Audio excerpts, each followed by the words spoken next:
آدھی دنیا پر اتنی زبردست امت، اتنا امن، اتنا سکون، یہ حضرت معاویہ کا کمال نہیں، یہ اس استاد کا کمال ہے جس نے حضرت معاویہ کی تربیت کی۔ کون ہے یہ استاد جسے دنیا محمد رسول اللہ کہتی ہے؟ کون محمد رسول اللہ؟ جب اللہ نے کائنات نہیں بنائی تھی، عرش بنایا، عرش پہ جو سب سے پہلے جملہ لکھا ہو کیا وہ؟ جب اللہ نے عرش بنایا نا، عرش پہ پہلا جملہ تھا لا الہ الا اللہ محمد رسول اللہ۔ اللہ نے اپنی الوہیت کے ساتھ کائنات میں سب سے پہلے جس کی رسالت کے ڈنکے بجائے ہیں اسی کو محمد رسول اللہ کہتے ہیں۔ اور پھر آگے جملہ اور بھی لکھا تھا، یہ میری اور آپ کی خوش نصیبی ہے، اللہ نے ہمیں آقا کائنات کی امت کو پیدا کیا۔ اگلا جملہ کیا تھا؟ امتہ افضل الامم، ساری امتوں میں محمد رسول اللہ کی امت سب سے زیادہ فضیلت والی ہے، یہ ہر شے لکھا ہوا۔ اور اگلا جملہ بھی کیا دوں، اصحاب رسول سے محبت کرنے والوں، اگلا جملہ لکھا ہوا تھا فَأَفْضَلُهَا أَبُو بَكْرٍ، اس امت میں جو سب سے فضیلت والا ہے اسی کو ابو بکر کہتے ہیں۔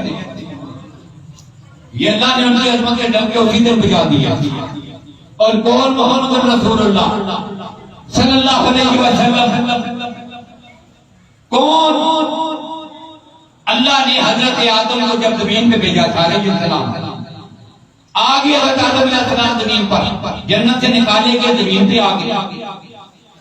اب جب زمین پہ آئے تو حدیث میں ہے اللہ کے نبی حضرت آدم جب زمین پہ آئے تو پریشان ہے، اتنی بڑی دنیا، اتنی بڑی زمین اور آدمی ایک ہی، ساتھ بیوی ہے، دو آدمی۔ اب اتنی بڑی دنیا میں جب دو ہی آدمی ہوں تو بوریت تو ہوتی ہے، پریشانی ہوتی ہے، گھبراہٹ ہوتی ہے، اور تنہائی محسوس ہوتی ہے، اجنبیت محسوس ہوتی ہے۔ حضرت آدم پریشان ہوئے، اللہ نے ان کی پریشانی کا علاج کیا۔ اللہ نے جبریل امین کو زمین پر بھیج دیا، جبریل زمین پر آئے، قرآن جگہ پہ کھڑے ہوئے، اپنے کانوں میں انگلیاں ڈالی، اللہ اکبر اللہ اکبر اللہ اکبر اللہ اکبر، اشہد ان لا الہ الا اللہ مرتين، اشہد ان محمد رسول اللہ مرتين، حی علی الصلاۃ حی علی الفلاح، اللہ اکبر لا الہ الا اللہ۔ وہی ساری اذان پڑھ دی کہ جو آج بھی اہل سنت کی مساجد کے میناروں سے بلند ہوتی ہے، جو میرے پیغمبر کے سامنے حضرت بلال بھی، ابو محذورہ بھی کھڑے ہو کر اذان پڑھتے تھے۔ یہ پوری کی پوری اذان جبریل امین نے ایک بلند جگہ پہ کھڑے ہو کر اذان پڑھی۔ اذان ختم ہوئی، اللہ نے حضرت آدم کی پریشانی کو دور کر دیا، وحشت ختم ہو گئی۔ اور یاد رکھیے گا یہی وہ حدیث ہے جس کو بنیاد بنا کر ہمارے علماء نے ایک مسئلہ لکھا۔ کوئی آدمی بہت زیادہ پریشان ہو، کسی دکھ اور مصیبت کی وجہ سے مغلوب الحال ہو جائے، اتنا بڑا صدمہ ہو جو برداشت نہ ہو رہا، تو آپ کیا کریں؟ اس کے کان میں اذان پڑھیں۔ یہ مسئلہ یہاں سے نکلا ہے، اس کے کان میں اذان پڑھیں جس کی وجہ سے اسے کیا ہوگا؟ تھوڑا سکون مل جائے، پریشانی ختم ہوتی ہے۔ خیر، حضرت آدم کی پریشانی ختم ہو گئی تو حضرت آدم نے جبریل امین سے ایک سوال کیا کہ جبریل کی اشہد ان لا الہ الا اللہ، اللہ اکبر اشہد ان لا الہ الا اللہ، یہ تو میں جانتا ہوں، اس لیے کہ اللہ کی دھرتی پر اس کی توحید کا اعلان کرنے والا اللہ کا بھیجا ہوا میں پہلا نبی ہوں، یہ تو میں جانتا ہوں اشہد ان لا الہ الا اللہ کیا ہے۔ لیکن یہ دو بار ایک جملہ تو نے کہا اشہد ان محمد رسول اللہ، اشہد ان محمد رسول اللہ، من محمد، جبریل بتائیے یہ محمد کون ہے؟ یہ سوال تھا۔ کیا سوال تھا؟ بتائیے محمد کون ہے؟ تو جبریل نے جواب میں کہا تھا آدم آخر من ولدک من الانبیاء، تیری اولاد میں سے میں نے کائنات میں جسے سب سے آخری نبی اور رسول بنا کے دنیا میں بھیجنا ہے اسی کو محمد کہتے ہیں صلی اللہ علیہ وسلم۔ اور جب یہ محمد صلی اللہ علیہ وسلم دنیا میں تشریف لائے تو کیا ہوا؟ رحمتیں آ گئی، کائنات میں برکتیں آئیں، جدھر جدھر پیغمبر کے قدم پڑتے تھے اللہ نے وہی پر رحمتوں کی بارش نازل کی۔ کیسے نازل ہوتی تھی؟ ذرا ایک حدیث وہ بھی سنیں۔ مسنوی میں مولانا روم رحمہ اللہ نے ایک واقعہ نقل کیا، حدیث نقل کی۔ فرماتے ہیں اللہ کے نبی صلی اللہ علیہ وسلم اپنے حجرہ میں تھے، سید عائشہ رضی اللہ تعالی عنہا کا مبارک حجرہ جدھر آج اللہ کے نبی صلی اللہ علیہ وسلم کا مزار مبارک، یہی حجرہ تھا۔ اللہ کے نبی اپنے حجرہ میں، سید عائشہ رضی اللہ عنہا کا حجرہ، اب اللہ کے نبی اپنے حجرہ سے نکل کر وہ دور جنت البقیع نظر آتا ہے، اب جا رہے ہیں جنت البقیع کی طرف۔ اب جیسے اللہ کے نبی باہر نکلے تو سید عائشہ آپ کو دیکھ رہی ہیں، دروازے سے پیچھے کھڑے ہو کر آپ کو دیکھ رہی ہیں۔ اللہ کے نبی تشریف لے کے وہاں پہ جا کے کھڑے ہوئے اور جنت البقیع میں مدفون صحابہ کے لیے دعا فرمائی۔ دعا فرمانے کے بعد اللہ کے نبی واپس آئے اور نبی کی عظمت کی بات یہاں قول بھی کر دوں کہ میرے نبی نے جنت البقیع پر کھڑے ہو کر دعا فرمائی تھی۔ قبرستان ہے جنت البقیع، اللہ کے نبی جنت البقیع میں کھڑے ہو کر اپنے صحابہ کی بلندی درجات کے لیے دعا کرتے ہیں۔ ہم بھی جاتے ہیں قبرستان، اپنے عزیز و اقارب کے لیے دعا کرتے ہیں، کیا ہوتی ہے؟ یا اللہ ان کے گناہوں کو معاف فرما دے، ان کی خطاؤں کو معاف فرما دے، انہیں جنت عطا کر۔ یہ دعا کیا میرے نبی نے بھی صحابہ کے لیے یہی جملہ کہا ہوگا، میرے اللہ ان صحابہ کو جنت عطا کر۔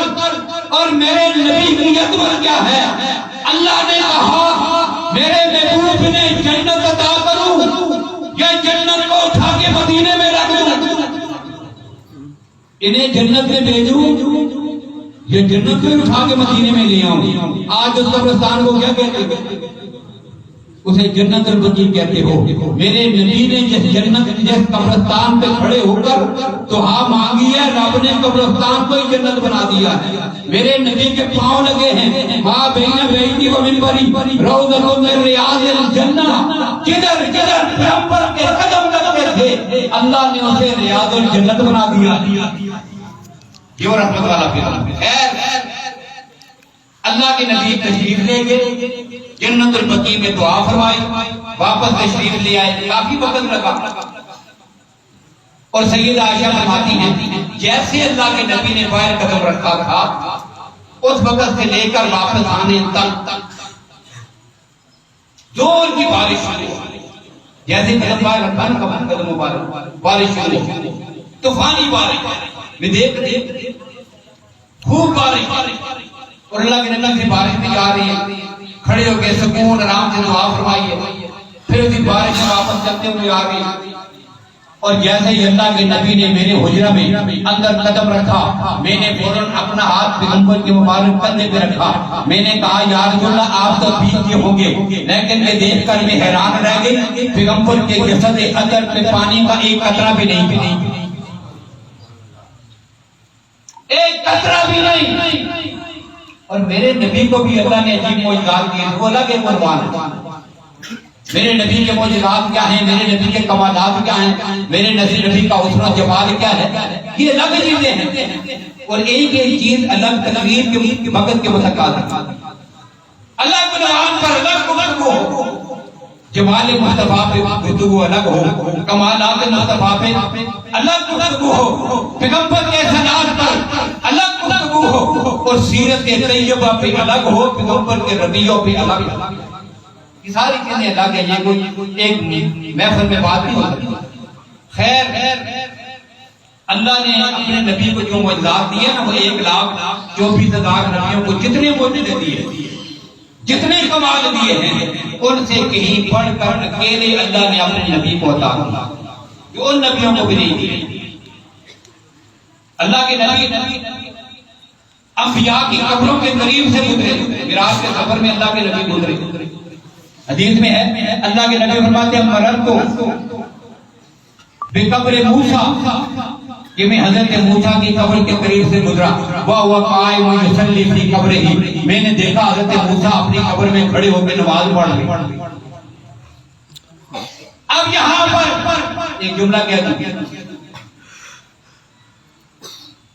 کہ مفسرین نے یہ بات محدثین نے لکھی ہے کہ انبیاء کا قبر میں کھڑے ہو کر نماز پڑھنا یہ معجزہ نہیں، یہ معجزہ نہیں ہے کہ موسیٰ کھڑے ہو کر قبر میں نماز پڑھ رہے تھے، یہ معجزہ نہیں۔ اس لیے الانبیاء احیاء فی قبورہم یصلون، انبیاء تو اپنی قبور مبارکہ میں زندہ ہیں، لذت حاصل کرنے کے لیے نمازیں بھی پڑھتے ہیں، اللہ کا ذکر بھی کرتے ہیں، نماز بھی پڑھتے ہیں، یہ تو عقیدہ ہے۔ لہذا یہ معجزہ نہیں، معجزہ یہ ہے کہ میرے پیغمبر نے ان کو کھڑے ہو کر نماز پڑھتے ہوئے اپنی آنکھوں سے دیکھ لیا۔ خیر سیدہ عائشہ نے کاندھے پہ ہاتھ لگائے، دیکھا بالکل خوش ہو۔ اب سوال تو بنتا تھا، سوال کیا۔ اب سیدہ عائشہ جب سوال کرتی تھی نا، کبھی کبھی بڑا کمال ہو جاتا تھا، کمال ہو جاتا تھا۔ ایک موقع پہ ایک سوال اور بھی کیا، آپ کی ایمان کی تعدیل کے لیے وہ بھی ذکر کرتا۔ رات کا وقت ہے، سیدہ عائشہ اپنے حجرے کے باہر بیٹھی ہیں اور اللہ کے نبی صلی اللہ علیہ وسلم بھی تشریف فرما ہیں، اور کیفیت یہ ہے کہ سیدہ عائشہ جو وہ بیٹھی ہوئی ہیں اور اللہ کے نبی لیٹے ہوئے ہیں، آقا کائنات کا سر کائنات کے مومنوں کی گود میں ہے، سر رکھا ہوا عائشہ کی گود میں۔ کتنی عظمت ہے ہماری ایمان، اور یہ عظمتیں ملتی ہیں نسبت مصطفیٰ۔ یہ عظمتیں کہاں سے ملتی ہیں؟ نسبت مصطفیٰ سے۔ یہ عورتیں ہیں نا، یہ چند عورتیں ہیں، ایک کا نام خدیجہ ہے، ایک عائشہ ہے، حضرت سودا ہے، حضرت زینب ہے، عورتیں، لیکن عظمت ملی ہے۔ کتنی عظمت یہ ملی، اللہ قرآن میں اعلان کرتے ہیں لَسْتُنَّ كَأَحَدٍ مِّنَ النِّسَاءِ، کائنات کی کوئی عورت تمہارا مقابلہ نہیں کر سکتی۔ کیوں؟ انہیں نسبت مصطفیٰ حاصل ہے، یہ پیغمبر کی آل بیت ہیں، یہ پیغمبر کی آل بیت ہیں۔ تو یہاں بھی سیدہ عائشہ سوال کرتی تھی نا، اب اللہ کے نبی تشریف فرما ہیں، باتیں ہو رہی ہیں، سر رکھا ہوا ہے سیدہ عائشہ کی گود میں، رات کا وقت تھا، آسمان میں ستارے چمک رہے ہیں، تو ستاروں کو دیکھ کر سیدہ عائشہ رضی اللہ عنہا کے ذہن میں ایک سوال پیدا ہوا۔ اللہ کے نبی سے سوال کیا تھا؟ سوال یہ تھا یا رسول اللہ هل يقول لأحد من الحسنات هذا الرجل، کہتے ہیں عمر کی نیکیاں وہی عمر جسے آج پاکستان کی دھرتی پہ گالیاں دی جاتی ہیں، جس کے پتلے بنا کر اس کو میں کہتا ہوں جتنے اس سے کہیں زیادہ مجرم ہمارے حکمران ہیں، اور بالخصوص وہ ایک نفٹو قسم کا صدر ہے، ہمارے کام کی صدر